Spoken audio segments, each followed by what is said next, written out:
Today we talk about Shenzhen. It's hard to say if it's fun but very easy to live in. When people visit Shenzhen for the first time, they often have a very honest reaction. Everything seems to be here, but I don't know where I'm supposed to go. That feeling is actually very normal. Shenzhen isn't the kind of city that lays itself out for you. There's no obvious old center, no single area where you stand and suddenly understand the whole city. Instead, Shenzhen feels like many different areas placed next to each other, each doing its own job.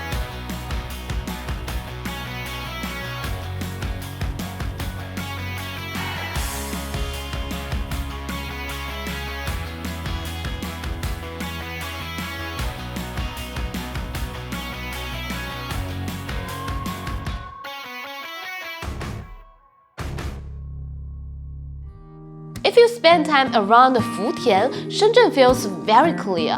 Office towers are dense, roads are straight, and the metro system connects to everything efficiently. This part of the city is designed for walking, commuting, and getting things done. Many first-time visitors who stay mostly in Futian live with the impression that Shenzhen is efficient but a bit cold. If you move west to Nanshan, the feeling changes. This area has technology parks, but also a lot of people who actually live their daily lives here. You start seeing offices, apartments, cafes, shopping malls, walking and life mixed together. In Nanshan, Shenzhen feels like a city performing for visitors and more like a city being used every day. Around the neighborhoods like Old City, the pace slows down again. The streets feels more human in scale. There's more green space and people naturally walk a bit slower. This is where many people realize, often for the first time, that Shenzhen is a city people generally settle in. Another part of Shenzhen that's easy to overlook is the coastline. Around the Shenzhen Bay, you will see people jogging, walking, and families pushing strollers.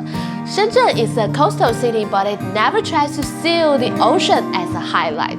The sea exists quietly in background as a part of daily life, not as a destination. Because this area feels so different, Shenzhen is hard to summarize.